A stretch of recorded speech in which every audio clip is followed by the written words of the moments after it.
স্বাগত জানাচ্ছি খাতুনগঞ্জ থেকে মতিঝিলের সাথে আছে আমি শামীম জাহেদি। 5 দিন ব্যাপী ব্যাংকিং মেলা শেষ হয়েছে গতকাল। বাংলা একাডেমির মাঠে আয়োজিত এই মেলায় 56টি ব্যাংকের 80টি বেশি স্টল ছিল। গ্রাহক এবং দর্শনার্থীদের ব্যাংকের সেবা সম্পর্কে নানা ধরনের তথ্য দেওয়া হয়েছে এই মেলায়। আজ আমরা আলোচনা করব ব্যাংকিং মেলা। এ নিয়ে আলোচনা করতে আমাদের স্টুডিওতে রয়েছেন মেঘনা ব্যাংকের ব্যবস্থাপনা পরিচালক নুরুল আমিন। জনাব আমিন, আপনাকে স্বাগত জানাচ্ছি। কেমন আছেন আপনি? ধন্যবাদ আপনাকে। জি, ভালো আছি। আজ আমরা আলোচনা করব ব্যাংকিং মেলা নিয়ে। বাংলাদেশে প্রথমবারের মতো সবগুলো ব্যাংকে নিয়ে এই মেলার আয়োজন করা হয়েছে। এই মেলার আয়োজন বা এর কি উদ্দেশ্য ছিল, এর পিছনে প্রেক্ষাপট কি ছিল, এটার কেন প্রয়োজনীয়তা ছিল? ধন্যবাদ। মেলা শব্দটা সঙ্গে আমাদের একটু আনন্দ, একটু রিক্রিয়েশন, এই ধরনের একটা একটু পয়সা খরচ, এই ধরনের একটা বিষয় জড়িত। সেই জন্য আমরা বাণিজ্য মেলা শুনেছি, পণ্য মেলা শুনেছি, ব্যাংকিং মেলা শুনি। ব্যাংকিং মেলা আমাদের দেশে এই প্রথম, এবং সেটা 5 দিন ব্যাপী। আমি এটা মনে করি যে আমরা এই প্রশ্নের সম্মুখীন আমরাও হয়েছি। আমরা যখন আমাদের স্টলে দাঁড়ালাম তখন অনেকে প্রশ্ন করছেন, স্যার বাণিজ্য মেলা শুনেছি, পণ্য মেলা শুনছি, এখান থেকে আমি কি কিনবো? খুব ভালো প্রশ্ন। এটা হলো কোয়ারিটা এরকম ছিল। আমি যেটা বলবো যে ব্যাংকিংয়ের বিষয়গুলোকে মানুষের কাছে নিয়ে যাওয়া এবং সরাসরি কাস্টমার ব্যাংকার একটি সম্পর্ক, এবং এই প্রোডাক্ট এবং তাদের ব্যাংকের যে সেবার যে পরিধি, মান, এই বিষয়গুলো আরও জনগণের কাছে নিয়ে যাওয়ার জন্য, সেটা ব্যাংকের কাস্টমার হতে পারে, আনব্যাংকড পিপল হতে পারে, সেটা যারা এখনো ব্যাংকিংয়ের কে ঢুকতে ভয় পান এরকম লোক হতে পারে। এই রকম লোকগুলোর কাছাকাছি যাওয়ার জন্যই বাংলাদেশ ব্যাংকের উদ্যোগে এই প্রথমবার এই মেলাটি অনুষ্ঠিত হলো, এবং সেটা গতকালকে শেষ হয়েছে। ওখানে ব্যাংকগুলো তাদের সমস্ত বিষয়গুলো, সেটা পণ্য সেবা হোক, সেটা যে কোনো ধরনের আর্থিক অন্তর্ভুক্তিমূলক হোক, স্পেশাল ফাইন্যান্সিং হোক, হাউস বিল্ডিং হোক, এগুলো দেখানোর সুযোগটা পেয়েছেন।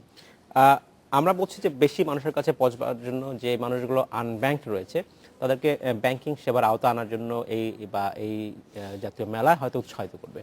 কিন্তু এটাই কি সবকিছু, বা মেলা শেষ হবার পরে আপনাদের মূল্যায়ন কি যে এইটা কি যথেষ্ট, আমি বলবো কস্ট ইফেক্টিভ কিনা, আসলে যে পরিমাণ শ্রম হয়েছে বা সামনে হয়তো হবে সেই অনুযায়ী আসলে লাভটা আপনারা পাচ্ছেন কিনা? সত্যি আপনি একটি সুন্দর বিষয় অবতারণা করেছেন। আপনি যখন বাণিজ্য মেলা, পণ্য মেলা যান, দেখে শুনে একটা পণ্য অথবা একটা ভালো ফুড কোর্টে খেয়ে আপনি আনন্দের সঙ্গে ফিরে আসেন, সঙ্গে সঙ্গে পাচ্ছেন। এখান থেকে কিন্তু সেই বিষয়টা একটু ভিন্ন। আপনি যেই কথাটা রেফার করলেন, এই মেলাতে যেই বিষয়গুলো একজন কাস্টমার জানতে চেয়েছেন বা জানতে চান, যেহেতু শেষ হয়ে গেছে, জানতে চেয়েছিলেন, সেগুলো ওনার মিট হচ্ছে কিনা, এটা হচ্ছে বড় প্রশ্ন। আর এইটা উনি ইমপ্লিমেন্টেশন দেখতে পাচ্ছেন কিনা, এটা হচ্ছে পরবর্তী কিছু সময়ের জন্য এটা দেখা। আমার মনে হয় একটি অ্যানালাইসিস হওয়া উচিত যে যে পরিমাণ লোক গেছেন, যে পরিমাণ কোয়ারি হয়েছে, সেগুলো যে পরিমাণ আপনাদের ইনভেস্টমেন্ট, আমি বলছি আপনাদের যারা কর্মকর্তারা কর্মচারী সেখানে ছিলেন, উপস্থিত ছিলেন, সেটাও এক ধরনের সময় ইনভেস্টমেন্ট তারা করেছেন, সেই রিটার্ন অন ইনভেস্টমেন্ট আসলে কেমন? হ্যাঁ, এটা 5 দিন ব্যাপী হওয়াটা হয়তো একটু লম্বা হয়েছে। আমরা আশা করছি যে যদি এটা 3 দিনের মধ্যে বা 2.5 দিনের মধ্যে হয়, তাহলে এক ধরনের একটা ব্যাপার ছিল। শুধু বন্ধের দিন হলে আমাদের কস্টটা অন্যভাবে, ম্যান আওয়ারটা কম নষ্ট হতো। তো একটা জিনিস আমি বলি, যেহেতু প্রথম, সেটা একটা প্রচার প্রসারের জন্য যেভাবে চিন্তা করা হয়েছে, আমরা প্রথম মেলা হিসাবে এটাকে একটা মূল্যায়ন আমরা নিশ্চয়ই করবে, বাংলাদেশ ব্যাংকও করবেন। আমাদের তো একটি কস্ট ইনভলভমেন্ট আছে, ফিজিক্যালি একটি স্টল করা বা অন্যান্য অ্যারেঞ্জমেন্টগুলো করা। আমাদের লোকজনকে এক শিফটে কাজ করানো সম্ভব ছিল না, কারণ মেলাটা সকাল 10টা থেকে রাত 9টা পর্যন্ত খোলাই ছিল। আচ্ছা, ফলে 2 শিফটে আমরা এই কাজগুলো করেছি। একটা কথা অ্যাটলিস্ট এই মুহূর্তে বলা যায় একদিনের মধ্যেই, সেটা হচ্ছে যে এইটা একটি বড় প্রচেষ্টা মানুষের কাছাকাছি যাওয়ার জন্য। আমরা যেই কোয়ারিগুলো পেয়েছি, যেই বিষয়গুলো আমাদের কাছে ওনারা জানতে চেয়েছেন, আমরা সরাসরি কিছু প্রোডাক্ট ওখানে সেলও করতে পেরেছি। অ্যাকাউন্ট কিছু হয়েছে, আমাদের কিছু এসএমই লোন সেল হয়েছে, আমাদের কিছু হাউস বিল্ডিং লোন সেল হয়েছে, প্রত্যেক ব্যাংকের বিশেষ বিশেষ ক্রেডিট কার্ড যাদের আছে, ক্রেডিট কার্ড সেল হয়েছে। ফলে যেটা হচ্ছে যে হিসাব মতে ওখানে এন্ট্রি ওয়াইজ প্রায় 1050 লোক কিন্তু মেলাটি প্রদর্শন করেছেন। আচ্ছা আচ্ছা, নিশ্চয়ই এর কেউ ব্যাংকমুখী হবেন বলে আমরা আশা করছি। আমি শেষ প্রশ্ন করতে চাই এই বিষয়ে, ব্যাংকের বিষয়ে, কারণ আমি একটু ব্যাংক ছাড়া অন্য বিষয়ে আলোচনা করতে চাই। যখন আমরা প্রযুক্তি যুগের আছি কথা বলছি, তখন কিছু ফিজিক্যাল এই এই ধরনের মেলার আয়োজন এটা কি অনলাইন হতে পারতো কিনা, তাহলে কি খরচটা কমতো কিনা? আমার আসলে বলার উদ্দেশ্যই হচ্ছে যে আমরা যে সেবার কথা বলছি সেই সেবাটা আসলে ব্যাংকগুলো কিন্তু ঘরে বসেও তার কাস্টমার কাছে পৌঁছাতে পারতো, সেই উপায় কিন্তু ছিল। আমি উত্তরটা একটু ভিন্নভাবে দিচ্ছি। আমি প্রত্যেক দিনে গিয়েছি, গভর্নর মহোদয় গেছেন। বাংলাদেশ ব্যাংকের প্রায় 12টি মতো স্টল ছিল, 12টি ডিপার্টমেন্টের। নন ব্যাংকের ছিল, ব্যাংক 56টি ছিল। আপনি 80টি যেটা বললেন এর মধ্যে নন ব্যাংক ছিল, কিছু সাপোর্ট সার্ভিসেস ছিল যারা আইটি সাপোর্ট ব্যাংককে দেয়, এইগুলো ছিল। সবচেয়ে যেটা ভিন্ন বলবো সেটা হচ্ছে এই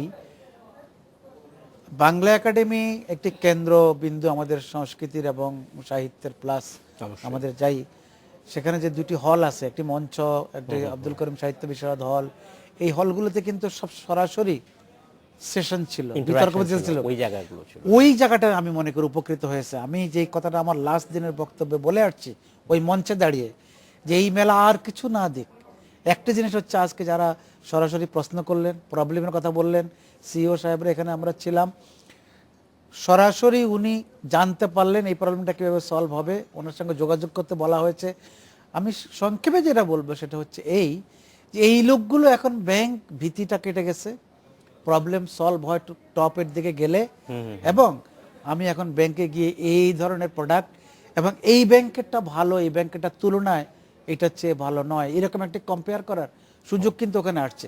এটাই হচ্ছে আমি মনে করি একটি বড় সাকসেস। ধন্যবাদ। আপনি যে কথা সাকসেসের কথা বলছিলেন, যে এই মেলা উপলক্ষে বেশ কিছু সেমিনার, সিম্পোজিয়াম হয়েছে, বিভিন্ন সময় ভাগ করা হয়েছে, এবং সেখানে সিম্পোজিয়ামগুলোতে প্রায় একই সুরে অনেকেই বলেছেন যে আমাদের সুদের হার কমানো দরকার, সিঙ্গেল ডিজিট করা দরকার, এই বিষয়গুলো এসছে, এবং যেখানে ব্যাংকের সিইওরা সরাসরি উত্তর দিয়েছেন, পার্টিসিপেন্টরাও ছিলেন, কথা বলেছেন। সেইখান থেকে যদি আপনাকে প্রশ্ন করি, তাহলে আমরা ব্যাংকের সুদের হার কেন কমছে না, বা বাধা কোথায়, আপনি একটু বলবেন আমাদের? হ্যাঁ, এটা আপনারা নর্মালি কনভেনশনাল ব্যাংকের জন্য শব্দটা সুদ, কিন্তু আমরা বলি প্রাইসিং। আচ্ছা, আমরা যখন ডিপোজিট নেই তখন কী ধরনের প্রাইসিং করি, কারণ এটা আমার একটা পণ্য। রাইট। আমার টাকা যেমন পণ্য, আমার সেবাটাও একটা পণ্য। আমি যখন কোনো সেবা দিই সেটাও আমার প্রোডাক্ট। তো আমরা প্রাইসিংয়ের ক্ষেত্রে দেখেন আপনি যদি মার্কেটটাকে, আপনি মানি মার্কেটটাকে ওয়াচ করেন, গত 2 বছরের তুলনায় আপনি ডিপোজিট রেট এবং লেন্ডিং রেট একেবারেই নিম্নমুখী, এত দ্রুত এটা নেমে আসছে। আপনি এখন কোনো ব্যাংক, আমি জানি না এক্সেপশন থাকতে পারে, ডিপোজিটের রেট কিন্তু সিঙ্গেল ডিজিটে চলে আসছে, এবং অনেক লোনের ক্ষেত্রেও কিন্তু এই জিনিসটা চলে আসছে। আগে যে 18-20 শুনতেন, 16-18 শুনতেন, ওই রিজিমটা এখন নাই। আমি নিশ্চিত করছি আপনাকে, এটা 9 কিছুটা আসছে, কিন্তু 10-11 এইটা মোটামুটি একটা মোডালিটিস হয়ে গেছে। আমার মনে হয় না আগামী জানুয়ারির পরে 11-12-র উপরে কোনো লোনেরই থাকবে না। আর সিঙ্গেল ডিজিট বলি আপনাকে, আমাদের পিসি যে এক্সপোর্টার নেন এটা 7, ওমেন এন্টারপ্রেনার যেটা নেন এটা 10, আর এগ্রিকালচারের জন্য 11। এটা তো এমনি ডাইরেক্টেড ওয়েতেই কিন্তু এই 3টা আইটেমের ইন্টারেস্ট কমানো আছে। আর ব্যাংকগুলো যেহেতু কস্ট অফ ফান্ড কমছে, ডিপোজিট রেট কমার কারণে লেন্ডিং রেট আস্তে আস্তে কমে আসছে। আপনি জানুয়ারি অ্যানালাইসিস করে দেখবেন যে এই ডিসেম্বরে অ্যাভারেজ রেট এটা অলমোস্ট নিয়ার টু সিঙ্গেল। এই যে কমে গেল, এটা কেন কমলো? এটা আর কি কি কারণ রয়েছে বলে মনে হলো? তাহলে বিশেষ কোনো কারণ ছিল যে এটা কারণ কিন্তু ডিমান্ড সাইডেও আছে, সাপ্লাই সাইডেও আছে। আমরা মানি মার্কেটে যারা ডিল করি, আমরা কিন্তু ডিমান্ড সাপ্লাই অফ মানি, এটা কিন্তু আমাদের এই হিসাবের মধ্যে আসে। সাপ্লাই সাইডে আপনি দেখেন অনেক টাকা এখন ব্যাংকে access, absolutely liquidity is access, প্রায় 1 লাখ কোটি টাকার মতো, যেগুলো নিয়ে দিনের শেষে ব্যাংকাররা খুব হিমশিম খায়, কি কলে দিবে না বাংলাদেশ ব্যাংকে রিভার্স রেপো দিবে, না কি করবে, না আইডিয়াল পড়ে থাকবে। আর একটা জিনিস হচ্ছে যে ডিমান্ড সাইডে ক্রেডিট ডিমান্ড তুলনায় কিন্তু অন্য সময় থেকে এখনো পিক করে নাই। ঠিক যেইটুকু পিক করেছে, বড় কর্পোরেট হাউসগুলো বিদেশ থেকে লোন নিচ্ছেন কম রেটে। রাইট।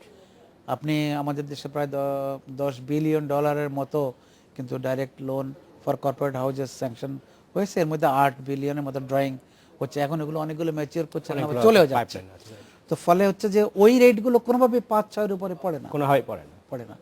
তাহলে আপনি দেখেন ডিমান্ড সাইড সাপ্লাই সাইড দুই দিকেই এই অ্যাডজাস্টমেন্টের কারণে প্রাইসিংটা একটা জায়গায় গিয়ে স্ট্রাইক করে এবং সেই জায়গাটা আস্তে আস্তে এখন কমতির দিকে। Absolutely.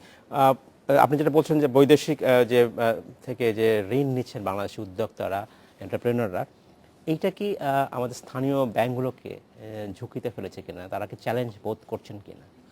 অ্যাজ ব্যাংকার আমি ঝুঁকি বলবো না, কিন্তু এই ব্যাংকগুলো বাণিজ্যিক ব্যাংক, এই ব্যাংকগুলো কিন্তু লাভ করার প্রয়োজন। অ্যাবসলিউটলি।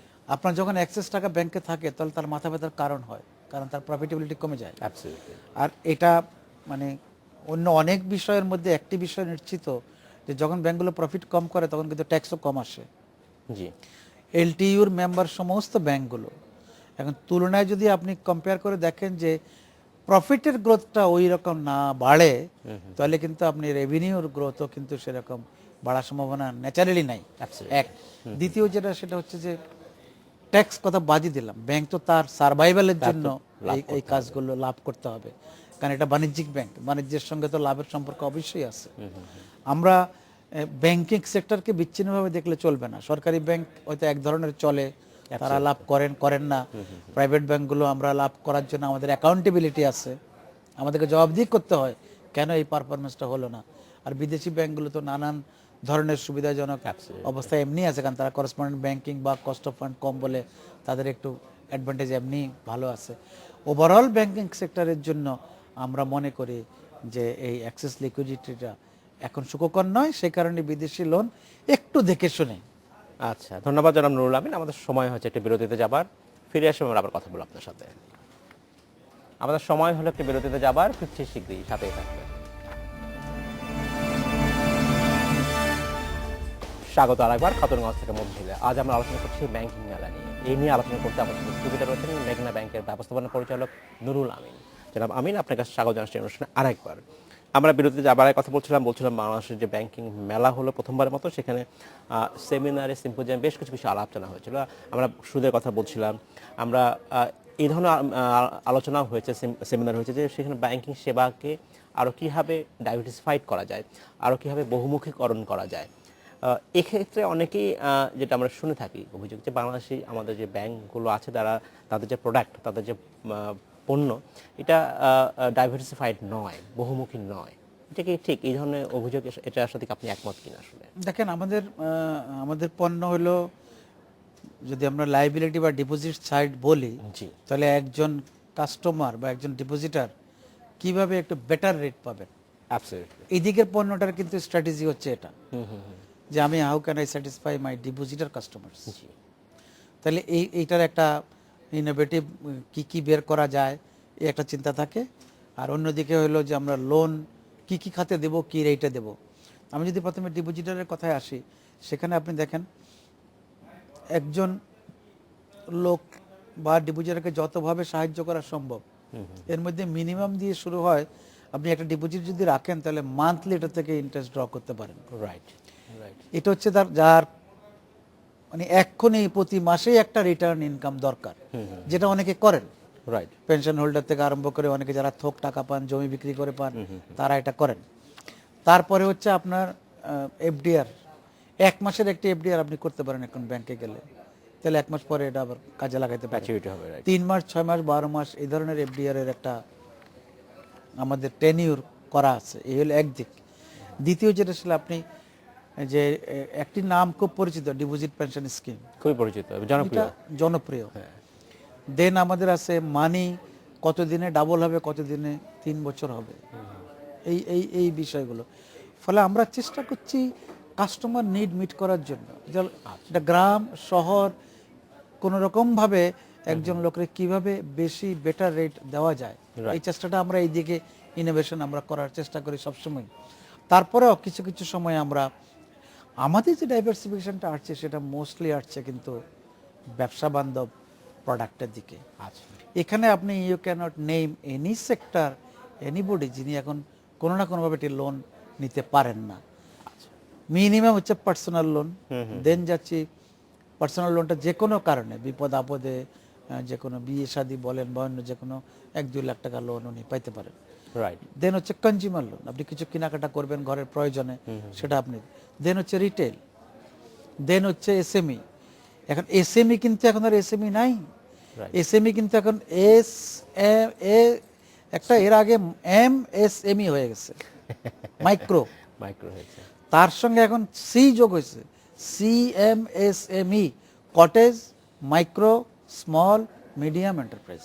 আচ্ছা। ফলে হচ্ছে এইগুলোই ব্যাংকগুলো নতুন করে। এখন আপনি মাইক্রো একটি লোন নিতে পারেন 5 লাখ পর্যন্ত, আপনি কটেজের জন্য একটি লোন নিতে পারেন, পার্সোনাল লোন নিতে পারেন। প্লাস আমাদের ডেফিনেশনগত কতগুলো চেঞ্জ আসছে। একটি স্মল এন্টারপ্রাইজ তার ম্যানুফ্যাকচারিংয়ের জন্য সে কিন্তু এখন 10 কোটি পর্যন্ত নিতে পারে। Right. একটি মিডিয়াম ম্যানুফ্যাকচারিংয়ের জন্য 30 কোটি পর্যন্ত নিতে পারে। এটা আবার ট্রেডিং বা সার্ভিসের জন্য 15 কোটি 10 কোটি ভাগ করা আছে। এটা বাংলাদেশের কনটেক্সটে ছোট অ্যামাউন্ট নয়। ফলে আমরা গ্র্যাজুয়ালি ডাইভার্সিফিকেশনটা আসছে। তারপরে যেটা হচ্ছে আমরা বলি লোকাল নলেজটাকে কাজে লাগাও, Absolutely. ক্লাস্টার করো, গ্রুপে করো, ওই যে মশলাতে এক ধরনের করো, যে এলাকায় সয়াবিন করো, ভুট্টা, এই ধরনের লোকালাইজড কিছু জিনিসগুলো এখন চলে আসছে। যেটা হচ্ছে হয়তো প্রতিটি জিনিস প্রতিদিন আলোচনা হয় না, কিন্তু একজন কাস্টমার যদি কোনো এক্সপার্টাইজ নিয়ে অথবা কোনো প্রোডাক্ট নিয়ে ব্যাংকে যান, ব্যাংকের লোক থেকে একটি ভালো অ্যাডভাইস পাবেন। অ্যাবসলিউটলি পাবেন। মেলাতে এই কাজটাই বেশি হয়েছে। আচ্ছা, এই পরামর্শের কথা যখন আমি বলছি, আপনি বলছেন যখন, তখন একটা জিনিস আমার এই মুহূর্তে মনে হলো যে আমরা প্রায় পত্রপত্রিকায় বা টেলিভিশন সংবাদে দেখে থাকি যে ভুয়া সমবায় সমিতির মাধ্যমে বলা হচ্ছে যে টাকা জমা রাখলে 5 বছরে 3 গুণ হবে, 4 গুণ হবে, এইভাবে প্রায় মানুষ প্রতারিত হয়। এই যে মানুষ সেখানে সেই ধরনের ব্যাংকগুলোতে যায় বা সেই ধরনের প্রতিষ্ঠানে যায়, তার মানে কি এটা যে ট্র্যাডিশনাল যে আমাদের যে ব্যাংকিং ব্যবস্থা সেখানে তারা যেতে ভয় পায়, এই ব্যর্থতার কারণেই কি ওই গ্রে মার্কেটটা আসলে গ্রো করছে? এটা একটা জিনিস হচ্ছে যে বাংলাদেশের আইনে স্বীকৃত হচ্ছে টাকা পয়সার লেনদেন ব্যাংকই করবে।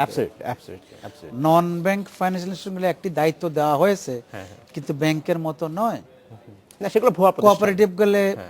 কোঅপারেটিভগুলোকে একটা তারা দায়িত্ব দেওয়া ব্যাংকে হয়েছে, কাজ করতে পারবে না। কিন্তু আপনার যারা মোটেও অথরাইজ না টু ডিল মানি, একদম এই ধরনের লোকের কাছে যদি কেউ ভুলবশত যান অথবা তাদেরকে কেউ এইভাবে কনভিন্স করে বুঝাই করেন, আমি এই দায়িত্বটা আমি সেটাই বলছি, ব্যাংকগুলো কি সেই একেবারে ক্ষুদ্র লোকগুলোকে তারা কনভিন্স করতে ব্যর্থ হচ্ছে কিনা, এবং এই তাদের এই সুযোগটার কারণেই তারা আসলে প্রতারিত হচ্ছে আরেকটা জায়গায় চলে। আমি এই কথা এইটাতে আমরা ব্যাংকগুলো দ্রুত বলবো এই জন্য, কারণ ব্যাংকগুলোর শাখা এখন গ্রামে একটা শহরে একটা করার বিধান একদম বলবৎ আছে, এবং তাই করতে হচ্ছে। আচ্ছা। আমরা 2টি শাখা করলেও একটি শাখা গ্রামে করতেই হবে, এলে একটা দিক। প্লাস হচ্ছে আমরা আমাদের প্রোডাক্ট নিয়ে লোকালাইজ কিছু জ্ঞান নিয়ে মানুষের কাছে যাওয়ার চেষ্টা করতেছি। এখন আমাদের লো ইনকাম গ্রুপ, যার বেতন অথবা তার দৈনিক মজুরিটা ব্যাংকে আসার মতো নয়, তাকে তো আমি জোর করে আনতে পারবো না। তারপরেও কৃষককে 10 টাকায়, পথ শিশুদেরকে অ্যাকাউন্ট করার জন্য, অথবা পেনশন হোল্ডারদের যে সার্ভিসগুলো গভর্নমেন্ট থেকে অনেকে বয়স্ক ভাতা পান, এই বিষয়গুলো ব্যাংকে অ্যাকাউন্ট করে ব্যাংকের মাধ্যমে নেওয়ার জন্য চেষ্টা করা হচ্ছে, যেন কেউ প্রতারিত না হন। একটি বয়স্ক ভাতা ব্যাংকের থ্রুতে যাওয়ার মানে হচ্ছে উনি ফুল টাকাটা পাচ্ছেন। আমি অন্য কথা বলবো না, সিস্টেম লস ওখানে থাকার সম্ভাবনা কম। এই টাইপের কিন্তু ব্যাংকগুলো ধীরে ধীরে অনেক দূর আগাচ্ছে, যেটা এখন মুখ্যভাবে আসছে, এবং এই গভর্নর মহোদয়ের প্রেসার যে ফাইন্যান্সিয়াল ইনক্লুশন, বেশি লোককে ব্যাংকিং নিয়ে আসো, সেটা যেই ক্যাটাগরিরই হোক না কেন, ওই চেষ্টাটা আমরা করে যাচ্ছি। আমরা সেই আশাই করি যে ব্যাংকগুলো সেই চেষ্টা করবে এবং বেশি মানুষ ব্যাংকের আওতায় আসবে এবং প্রতারিত হবে না কোনোভাবেই। সেটা অবশ্যই প্রতারণার দিকটা তো ব্যাংকে লেস সম্ভাবনা। জনাব নুরুল আমিন, আপনাকে অসংখ্য ধন্যবাদ। আজ সময় স্বল্পতা শেষ করতে হচ্ছে, ভবিষ্যতে নিশ্চয়ই আপনার সাথে আমরা আবার কথা বলবো। যে আপনাকে ধন্যবাদ এইসব বিষয়গুলো আলাপ করে একটু কথা বলার সুযোগ দেওয়ার জন্য। ধন্যবাদ। এই ছিল আজকের মধ্যে খাতুনগঞ্জ থেকে মধ্যে ছিল। আমাদের সাথেই থাকবেন, দেখা হবে আবার।